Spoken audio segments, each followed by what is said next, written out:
आज हम पढ़ेंगे क्लास 8 का चैप्टर 11 फोर्स एंड प्रेशर, बल और दबाव।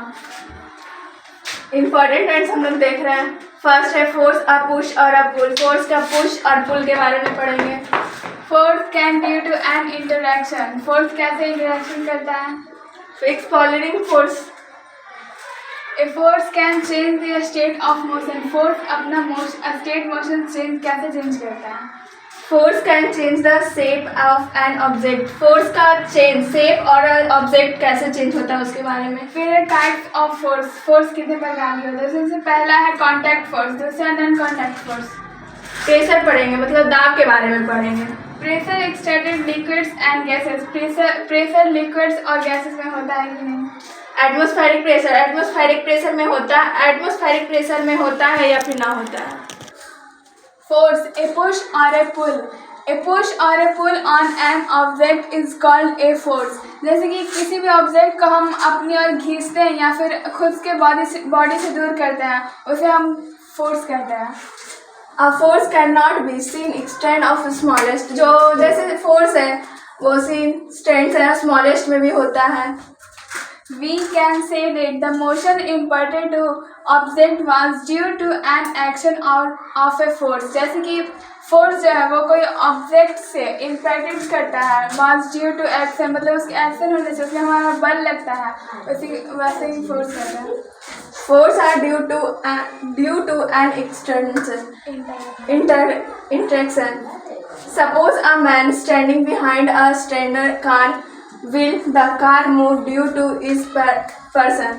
Suppose मतलब एक कार रखा हुआ स्टैंड है, कोई मैन जैसे सपोज खड़ी है तो उसको हम लोग टच नहीं कर रहे हैं तो वो स्थिर ही खड़ी है।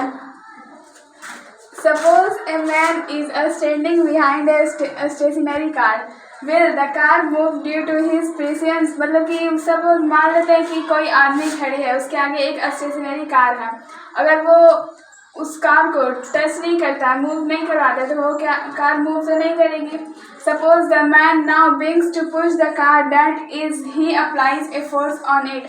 जब वो आदमी अपना फोर्स अप्लाई करता है उस कार पे तो वो कार जो है पुश होती है, मतलब अपने बॉडी से आगे बढ़ती है तो उसे वो पुश हो रही है। द कार में begins to move in the direction of the applied force, मतलब जो कार है उसे हम जिस डायरेक्शन में मतलब अप्लाइड फोर्स अप्लाइड कर रहे हैं, जो डायरेक्शन है वो कार उसी डायरेक्शन की ओर मूव करती है। Note that the man has to push the car और to make it move.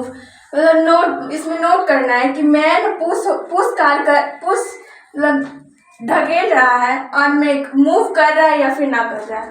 A book is living on a table, we can move it by applying force of push और a पुल। मतलब book है जो table पे रखा हुआ है, उसे हम लोग जैसे पुश करेंगे तो वो पुश होगा, उसे हम लोग खींचेंगे तो वो पुल भी होगा। Exploring force. फोर्स को हम कैसे एक्सप्लोर करते हैं? Force applied on an object in the same direction and to one another.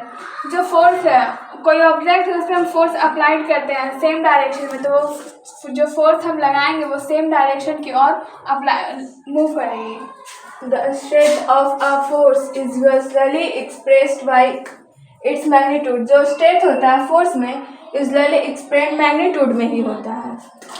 If the two forces act in the opposite direction on an object, the net force acting on it is the difference between the two forces. जैसे कि कोई object है उसको हम opposite मतलब कि एक side से हम खींच रहे हैं और अपोजिट डायरेक्शन में वो नेट फोर्स हमारा लगता है, तो उसी में हम डिफरेंस बिटवीन करेंगे दो फोर्स लग जाता है। जैसे कि हम कोई ऑब्जेक्ट है उसे हम अपनी ओर खींच रहे हैं और उसकी उस साइड से भी कोई खींच रहा है, तो हमारा मोशन जो हो रहा है वो अपोजिट डायरेक्शन की ओर आता है।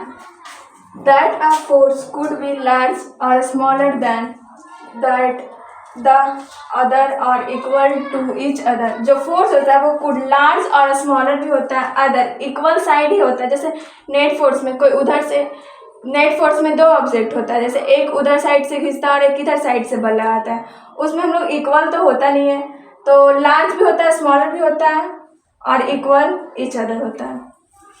ए force can change the state of motion. Force जो है वो चेंज करता है अपना स्टेट मोशन, मतलब अपना गति कैसे चेंज करता है।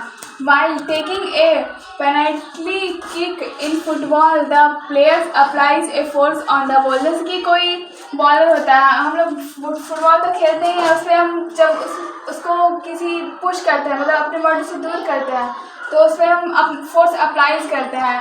जो किक लगता है वो हमारा वो फोर्स वो टेकिंग, मतलब कि जो हम किक मारे वो उसमें हम अपना फोर्स अप्लाई कर रहे हैं, तो वही अपना मोशन, जैसे कि हम मारे तो हमें तो पता नहीं रहता कि बॉल किस दिशा की ओर जाएगी, तो उसमें हम अपना फोर्स अप्लाई करते हैं, तो वो अपना गति चेंज करती है। The ball was at rest and so its speed was zero. जो बॉल का मतलब जो गति जाता है वो रेस्ट में भी होता है, सो स्पीड भी होता है, उसी का मतलब उसका होता है वो ज़ीरो में जाता है, मतलब ज़ीरो वॉल्यूम में जाता है। The goalkeeper drive or jump up to save the goal. His action, the goalkeeper tries to apply a force on the moving ball.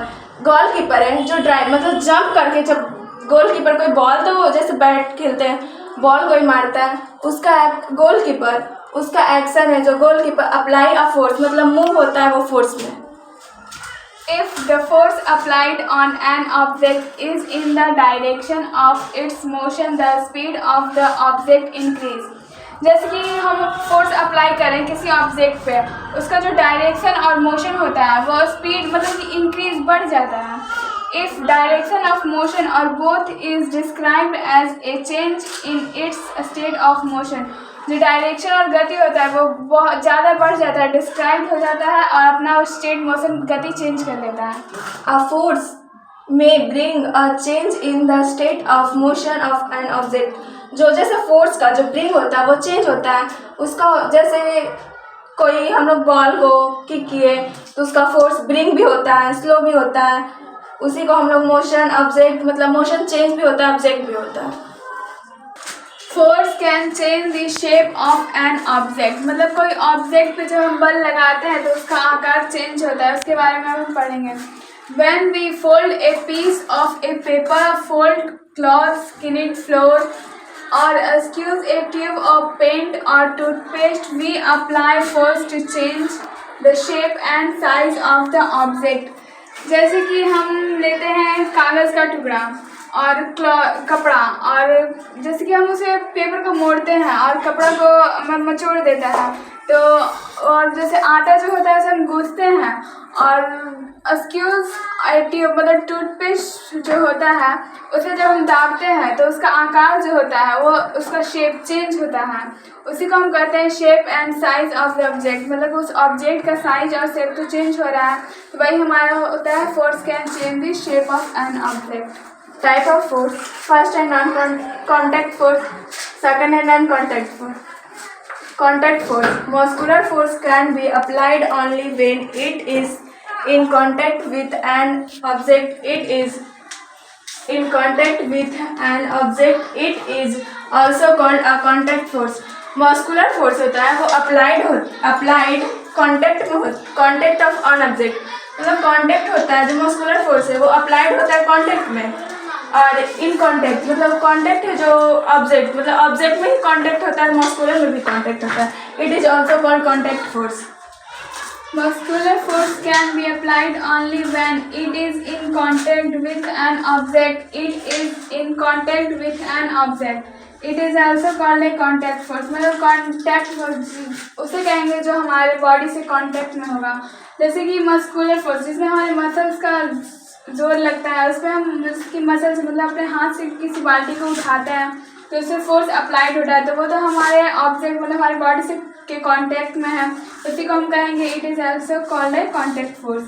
If we pull a coiled spring whose one end is fixed to a ball on and if force is applied by us on the spring, both the objects are in contact. जैसे कि कोई दीवार है उसमें हम लोहे का spring है सटा, उसे मतलब उसमें लगा हुआ है उस दीवार में, उसे हम जब अपनी ओर खींचते हैं तो उसमें हमारे मसल्स का यूज़ होता है और वो हमारे हमसे कांटेक्ट में है, उसी को हम कहेंगे कांटेक्ट फोर्स।